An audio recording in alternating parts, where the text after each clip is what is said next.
Nah, ini yang indah dalam Islam. Jangan hanya membawa satu paparan tapi tidak memberikan arah, vektor, atau memberikan solusi untuk mengatasi satu persoalan.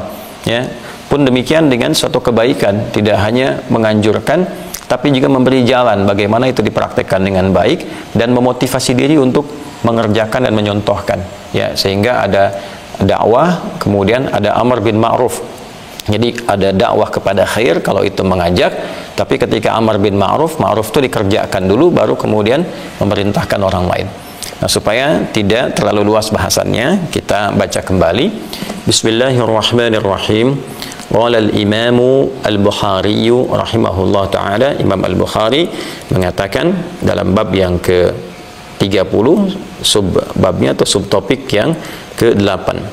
Babu man lam yada' qaul az-zuri wal 'amala bihi fi shaum.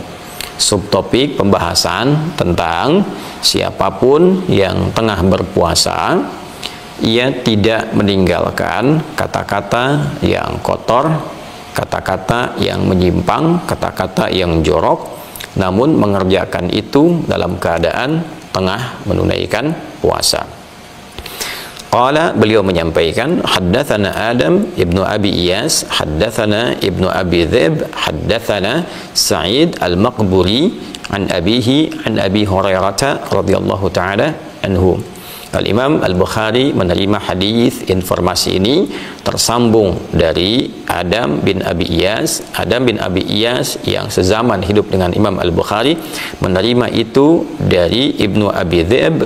Beliau menerima itu dari Sa'id al-Maqburi. Sa'id al-Maqburi menerima informasi dari bapaknya. Bapaknya menerima dari sahabat mulia Abu Hurairah radhiyallahu taala anhu.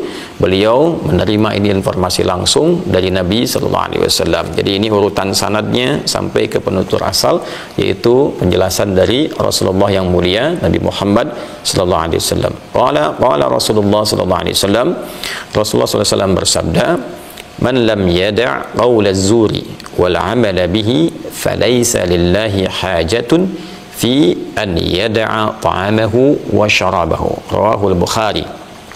Diriwayatkan juga dalam hadis Imam At-Tirmidzi, ya, nomor hadis 707, di dalam Sunan Abu Daud nomor hadis 2362, kemudian di Sunan Ibnu Majah nomor hadis 1689, ya, dengan riwayat yang sama. Nanti teman-teman tinggal dicek, ya. Artinya tidak hanya dalam satu dokumentasi kitab, tapi beberapa ulama hadis yang lain mengkonfirmasi kebenaran tentang informasi hadis ini.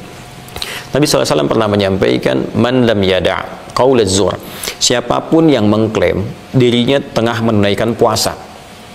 Ya, saat ini orang-orang Islam, orang-orang yang beriman mengatakan saya sedang berpuasa.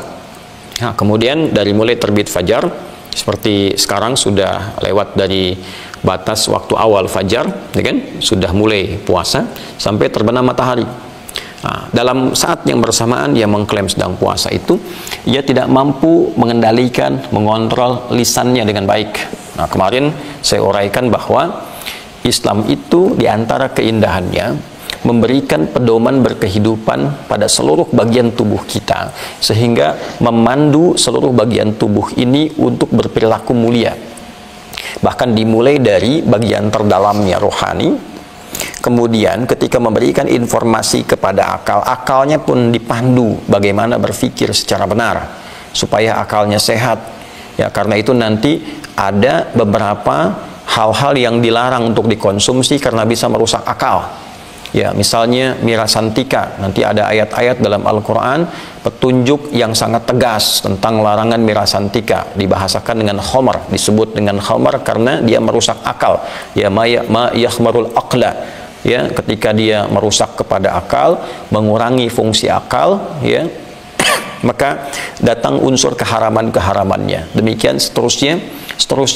Nah, nanti juga bagusnya ruh ini secara spiritual supaya membentuk karakter moral, supaya baik jiwanya, ketika jiwanya sehat, moralnya juga bagus, secara intelektual bagus. Nanti yang terakhir mengeksekusi keinginan hati, rohya, kemudian dikonstruksikan, diberikan arah oleh pikiran.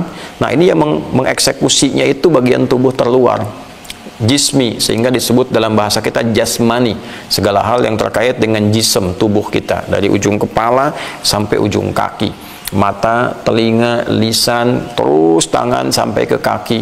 Nah, di antara yang memiliki peran penting sebagai juru bicara hati, juru bicara pikiran, ya kan, juru tutur, itu lisan.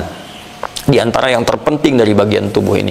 Karena itu lisan mendapatkan perhatian yang sangat serius, baik dalam Al-Quran ataupun juga dalam penjelasan hadis Nabi Muhammad SAW, karena perilaku lisan ini akan menentukan kehormatan seluruh bagian tubuh.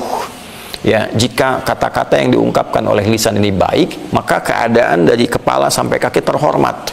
Ya, orang memuliakan. Tapi jika yang keluar ini tidak baik, maka itu berpotensi meruntuhkan kehormatan pemilik jasad ini dari ujung kepala sampai ujung kaki. Jika bukan dirinya yang runtuh kehormatannya, orang lain yang hilang kehormatannya.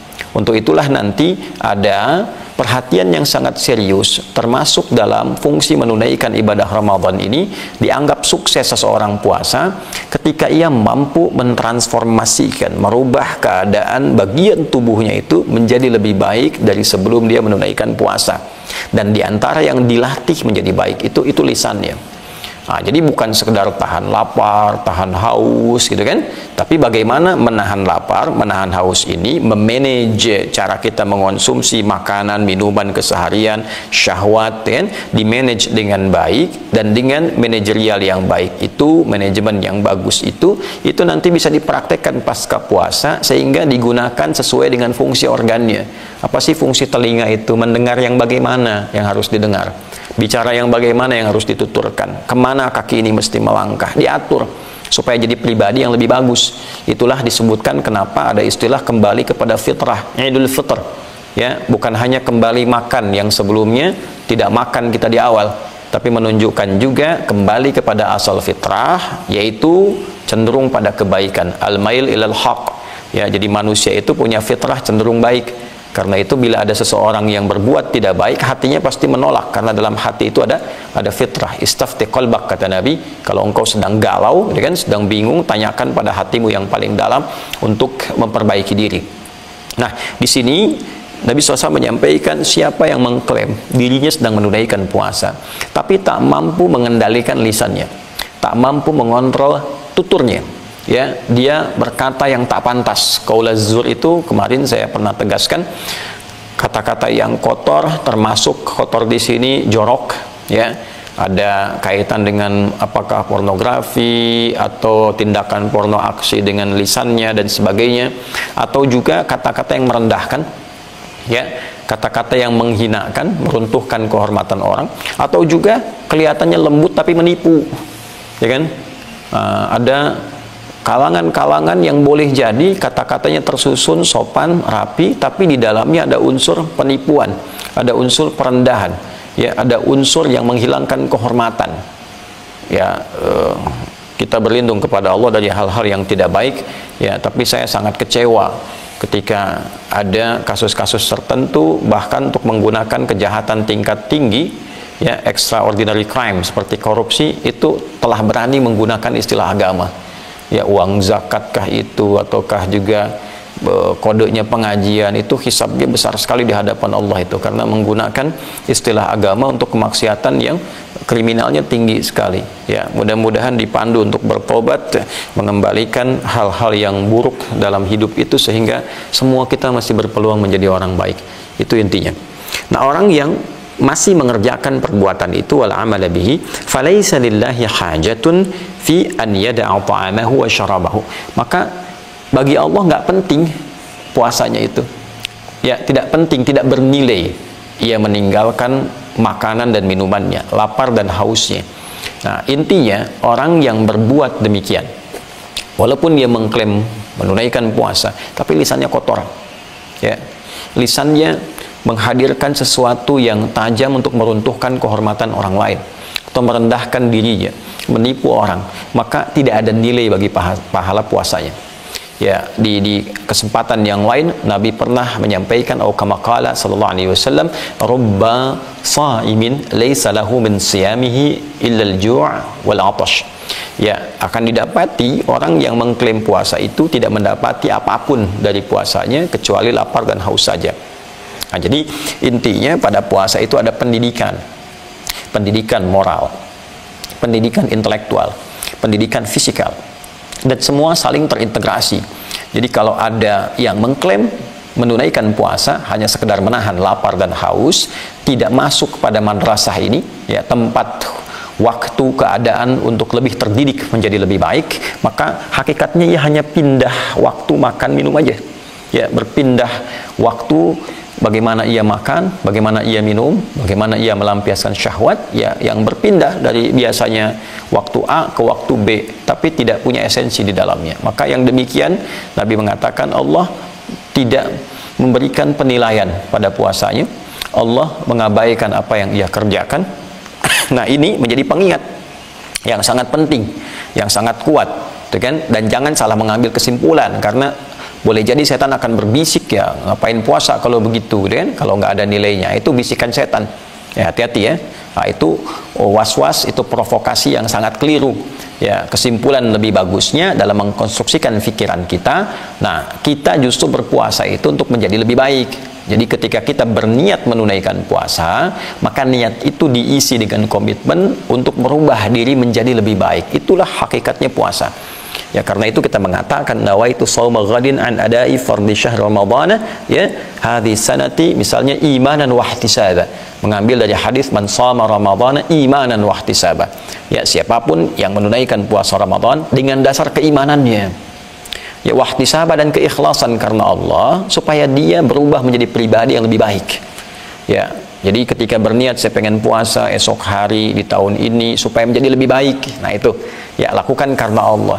Kalau bisa begitu, ghufira lahu ma taqaddama min dzambi, maka ia berpotensi diampuni oleh Allah seluruh dosa-dosa yang pernah dikerjakan. Nah, pengertiannya adalah ketika dosanya digugurkan, maka yang kotornya hilang, yang salahnya terhapus. Kalau salah sudah hilang, soleh muncul. Itu yang dimaksud transformasi dari perbuatan salah menjadi soleh. Ketika selesai puasa, kembalilah ia kepada fitrah. Nah, sekarang bagaimana kalau sekiranya ada orang memprovokasi sehingga lisan itu teruji dan ada potensi untuk merespon provokasi itu dengan hal-hal yang tidak baik? Bagaimana mengendalikannya? Jadi kalau tadi kita berkata hukum berkata kotor, itu tidak dibenarkan, ya, karena menghilangkan nilai puasa, menghilangkan pahala puasa. Ya, secara fisik kelihatan puasa, ya, tapi dalam tinjauan yang lain itu tidak punya nilai di hadapan Allah Subhanahu wa taala. Baik, selanjutnya kita ke subtopik yang ke-9. Babun hal yaqulu.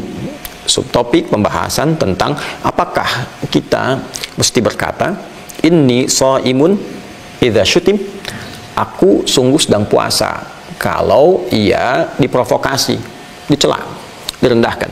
Nah, menyambung kepada subtopik yang ke-8 tadi, lisan ini mesti diatur, dijaga, dikontrol. Apa yang harus diuraikan saat puasa? Karena pentingnya lisan ketika dilatih selama Ramadan, pasca Ramadan, lisan ini menjadi juru bicara yang baik, ya kan?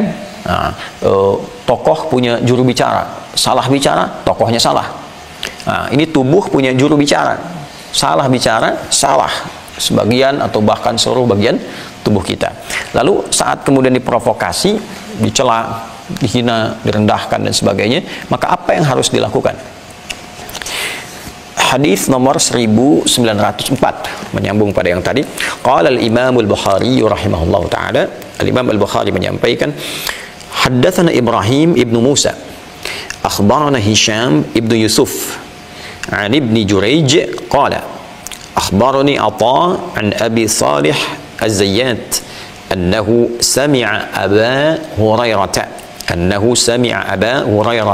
رضي الله تعالى عنه يقول قال رسول الله صلى الله عليه وسلم. Nah, ini teman-teman sanadnya dulu ya. Nah, inilah keunggulan di dalam Islam, keistimewaan sekaligus kekuatan tertinggi yang meyakinkan kebenaran ajaran Islam, bahwa tidak ada ruang kreativitas dalam Islam terkait tuntunan ibadah, apalagi dalam akidah, ya kan? Semuanya terukur, teratur, dan bisa dilacak. Benar nggak ini perkataan nabinya? Ya, terima dari siapa, dari siapa, dari siapa, sampai ke Nabi. Terus dicek siapa ini orangnya wujud nggak, ada nggak, hidupnya kapan. Itu bahkan ada ulama yang menulis kitab mendokumentasikan nama-nama biografi orang-orang itu sampai dengan karakternya. Ya, ada kitab namanya Al-Jarh wa Ta'dil, ada kitab namanya Mizanul I'tidal, ya, itu mengumpulkan orang-orang, Tadribur Rawi, dikumpulkan orang-orang yang meriwayatkan informasi sampai ke Nabi ini. Jadi ahli-ahli hadis seperti Al-Imam Al-Bukhari, Imam Muslim, kan? Imam Abu Daud, ada lagi Imam An-Nasai dan yang lain-lainnya, ketika menyebutkan saya menerima dari si fulan, itu ada ulama tertentu yang melacak keberadaan orang-orang ini, biografinya dicari sampai ke karakternya. Ya, apakah orang baik ataukah punya penyimpangan, kelebihannya apa, kekurangannya apa, itu sampai dihimpun dalam satu kitab untuk menjaga orisinalitas ajaran Islam, validitas kebenarannya, sekaligus kehormatan ajarannya. Jadi kalau ada sedikit kekurangan saja, itu nanti kualitas hadisnya turun. Kalau ada penyimpangan, langsung ditepikan. Ya, karena itu kita mengenal misalnya ada 5 syarat dalam ilmu hadis itu, ya. Mattasala isnaduhu binaqlil adlid dhabiti anil adlid dhabiti min ghairi syudzudin wala illatin qadihah. Ya, harus bersambung transmisi periwayatnya, disebut dengan sanad. Harus, jangan putus tuh. Kalau putus munqati', ya, putus tengah-tengah, mu'dhal, nanti hukum hadisnya turun. Ya, dari sahih menjadi dhaif. Dhaif nanti dipecah lagi. Apakah ada penguat enggak? Kalau dhaif lemah, dhaif itu lemah. Ya, bisa karena lemah urutan tadi, nah, cari penguat, syahid namanya. Ada nggak yang meriwayatkan lagi, menemukan orangnya? Putus di tengah, cari. Kalau orang lain menemukan yang tengah itu ketemu, baru nanti naik statusnya. Jadi lebih kuat, ada syahidnya, ya, ada tabi'nya untuk diikutkan pada penguat. Tapi kalau yang lemah ingatannya, ya, sekarang titik 5 menit kemudian koma, turun hadis lagi, jadi hasan. Nanti cari penguat lagi. Nanti ketika ada penguat naik lagi jadi sahih ghairihi, ya kan? Nah, itu pun dipecah lagi oleh ulama. Kalau ada yang nggak bisa ditolerir, 3M, ya kan? Nah, ini ada mungkar, matruk, maudhu'. Nah, itu nggak bisa ditolerir. Ya, nah, nanti ada kualifikasi yang disusun untuk menjaga kehormatan agama supaya tidak ada celah. Ya, jangan-jangan orang mengklaim pantas berbuat yang nggak bagus. Nah, ini periwayat hadisnya nggak bagus. Nah, itu dijaga sejak dulu. Nah, ini tidak ditemukan dalam keyakinan manapun, ya, dan di Islam didapatkan itu untuk menjaga dan meyakinkan umat Islam kebenaran ajaran agama ini. Ya, itu diantara hal yang penting terkait sanad.